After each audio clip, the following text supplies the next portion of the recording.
Hey guys, and CS Fan 001 here, welcoming you to another one of those weekly trophy list update videos.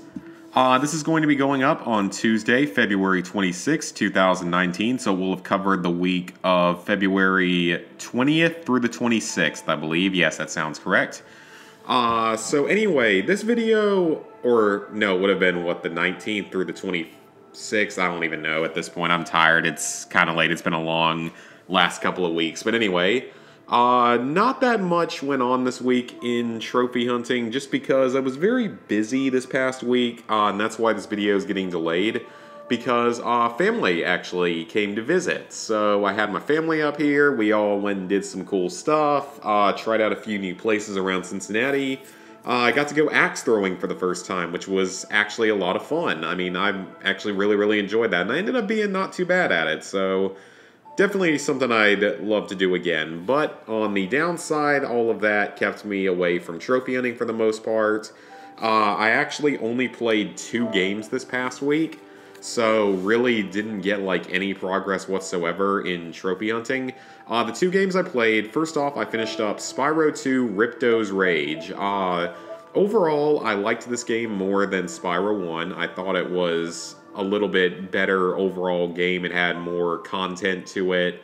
I just enjoyed it more than I enjoyed the original Spyro. It at least tried to have some kind of story to it, one that I didn't really follow or concern myself too much with, but it was definitely there trying to do that. Overall, I didn't feel like the game was really any harder than the original Spyro, with like one real exception, because the flight levels are actually a little bit easier in this game overall, but some of the miscellaneous trophies can be a bit trickier. So you have trophies related to World 1 and World 1's levels coming through here first. This one is from the first boss fight. It actually turned out to be incredibly easy. I did it on a stream maybe a couple weeks ago now. Yeah, 2 weeks ago. It would have been on like a Wednesday stream, and I got through it first try without really any trouble. Then we get into World 2, which is going to be a little bit harder. Like, this trophy in particular can be a little bit problematic. But most of them still aren't too hard after a few tries. And then now we're getting into the trophies that I actually got in this past week. So these were from some of the later levels of World 2.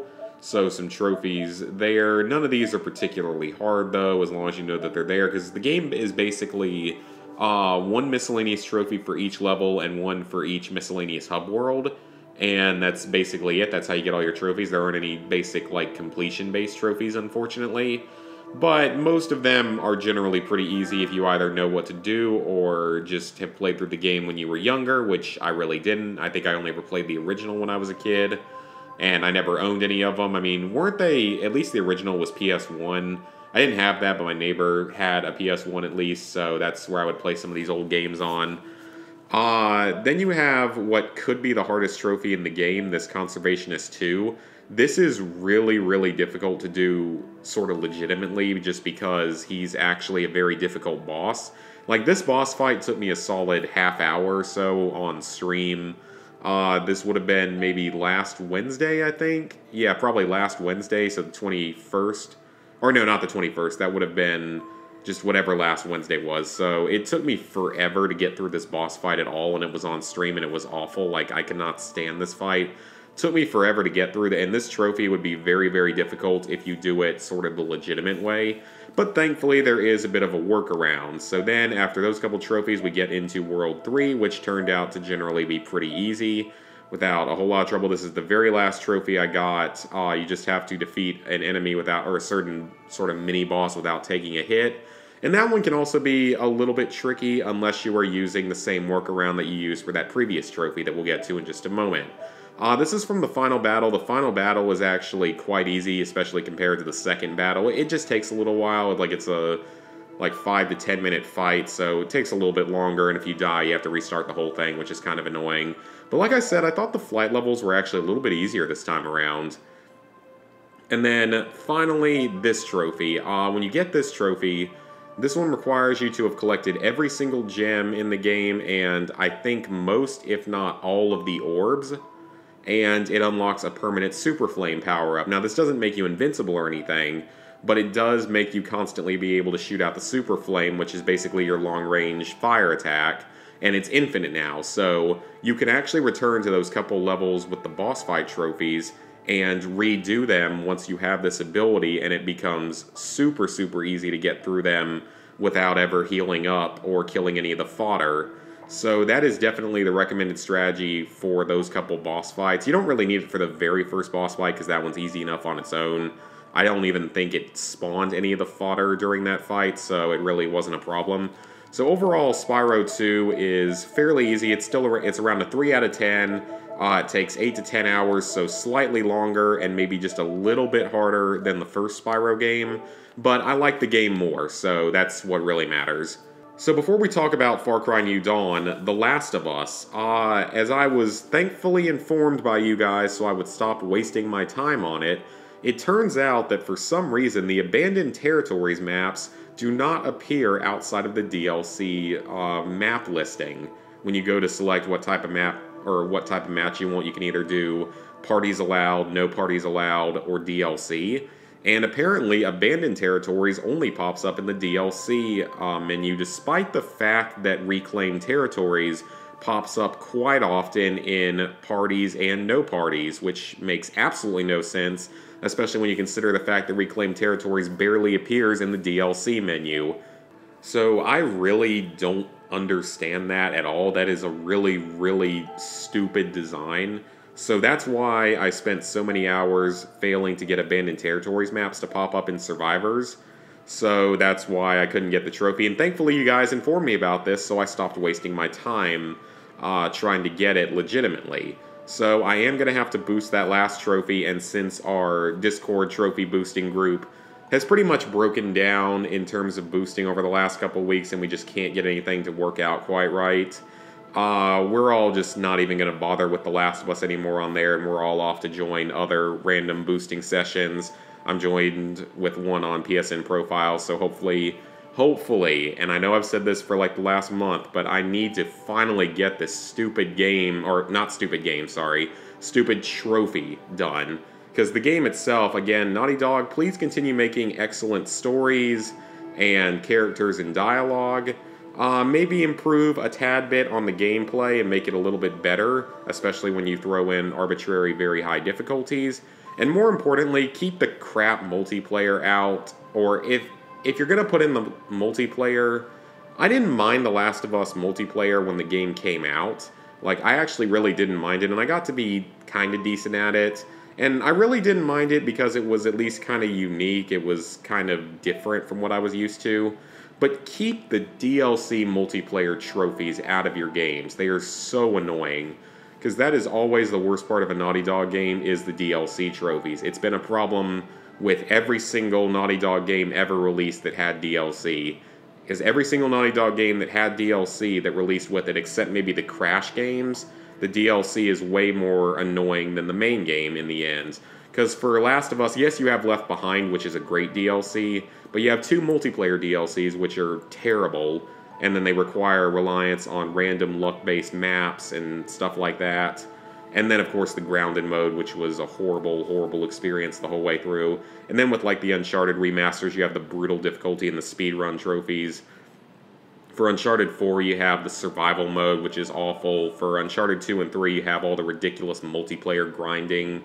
So, please, for the love of God, Naughty Dog, either don't put multiplayer in at all, or if you are going to put in multiplayer, just don't put in DLC trophies related to the multiplayer. The way you do your base games is perfectly acceptable, so please keep up with that because it's much better. So I will hopefully finally finish this week, but honestly, with how these last month has gone, I don't even know anymore.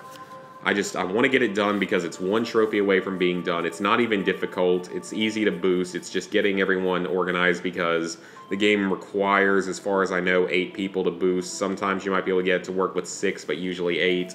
On a more positive note, though, Far Cry New Dawn, I finished it on Monday night. Actually really, really liked this game. I said that on last week's episode, that I really liked this game a lot. I thought it was a lot of fun.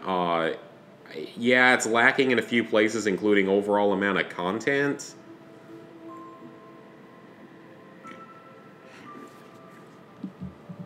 in that it's only about a 15-hour platinum, so definitely not as long as some of the other Far Crys.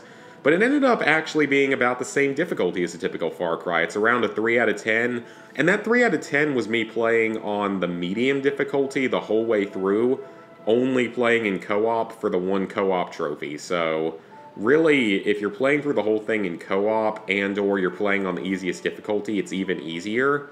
So overall, a pretty easy platinum trophy. The only trophies I had left, which there were a good number of them, these two are both story-related trophies, so unmissable. The story is about the only real weak point of the game, along with the overall length, is that the story is not really anything special or unpredictable the way that some of the games have been. So it's nothing too special. It's kind of cookie-cutter, good versus bad overall. A lot of typical Far Cry stuff in it. I killed a monstrous animal, which you have to do while going for killing all the different animals in the game. I got all the collectibles. I was pretty close to being done by that point by last week anyway, but there's only 19 collectibles, 9 photographs, and 10 music players. So pretty easy there because you can just look at a guide. Make prosperity better than ever, just build all the infrastructure upgrades. That's actually very easy because you have to scavenge every outpost at least twice along the way. And you get lots of ethanol from doing all that and from scavenging, so it's really not that hard. Skin every type of animal, there's 25 total. Most of them are fairly easy, a few of them are more random, and the monstrous animals can be a little bit more random, but nothing too difficult. The expeditions on rank 3 turned out to not be all that hard. The only one that really gave me any trouble, I think, was the Alcatraz Island expedition, and that's mostly because the supply bag is very randomized. It's in a random cell when you get to Alcatraz, so it's random every time, so it can take a little while longer, be a little more luck-based, unfortunately. So that one gave me a bit more trouble than the others, but that was really the only one that I struggled with, died more than once on, so nothing really to worry about there. Rank 3 outpost while staying undetected. It only took me a couple tries. I did it on the signal point outpost, but I think there may have been better options. Not entirely sure, but that was the one I did it on. All the outposts at least once on rank 3. Super easy because you can technically do it from a helicopter if you really want or need to. Catch every type of fish. There's only 6 types, so very easy. 3 expeditions with a co-op partner. Nothing difficult there. Just takes a little bit of time and requires you to have someone else on your friends list to play it with because there's no matchmaking. Thankfully, there's no other like real, true multiplayer. From purchasing the 5th tier of a stackable perk, very easy. You can get more than enough perk points. This one is often like the last trophy a lot of people get. It wasn't the last one for me, but it's still pretty easy. This one's pretty easy, especially if you work on it throughout the course of the game. Craft a legendary weapon, that's basically unmissable. This one's a little bit buggy. It'll take usually quite a few tries to make it work. It worked for me on a rank 3 purple tier enemy. This one gave me more trouble than it should have just because it's not necessarily that it's buggy, it's just that the takedown controls don't work particularly well because you pretty much have to do takedowns to regenerate your Eden's Gift meter while doing it, your Wrath meter, whatever you want to call it. This one's easy, all the perks is easy. This is the very last trophy I got. It's pretty easy because you don't have to get a headshot this time. This one can get a little bit tougher later on once you have the Eden's Gift ability because it makes takedowns sort of different. It makes bayonet-type takedowns not work as well. And then this one's also very easy. So overall, pretty easy, fun, quick platinum trophy. It's another Far Cry game done. I mean, that gets me back to 100% for the series minus Far Cry 2, which I'm eventually hoping to do. I don't know exactly how long the multiplayer is going to take, even boosting. I'm assuming probably 40 to 50 hours worth of boosting, which is going to be probably one of the worst I've ever had to do for any multiplayer-heavy game, just because even Killzone 2 wasn't that bad because I did it back in 2014, so we didn't spend that much time. So with that, oh, didn't mean to hit that. Level 63, 92%, 15,858 total trophies, 361 platinums, 1,996 golds, 4,009 silvers, 9,492 bronzes. So this coming week, I am hoping to work on the last Spyro game and get it done just to get it off my list. Or just to be able to send the game back to GameFly. Once I finish Spyro, I want to go work on some more Spider-Man.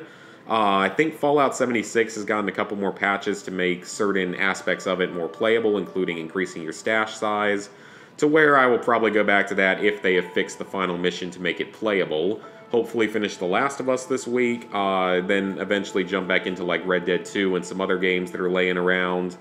The next games I want to clean up, though, on my list are The Division, which I don't know when I'm ever going to get around to that because I hate survival mode so much. South Park, The Fractured Butthole, just because I want to get done with that DLC, even though it doesn't have trophies, I just want to play it. I might actually play that on stream this Friday, maybe play through some of the first South Park game and or the second one's last DLC. We'll see about that. So, hope you guys enjoyed the video. See you for the next one.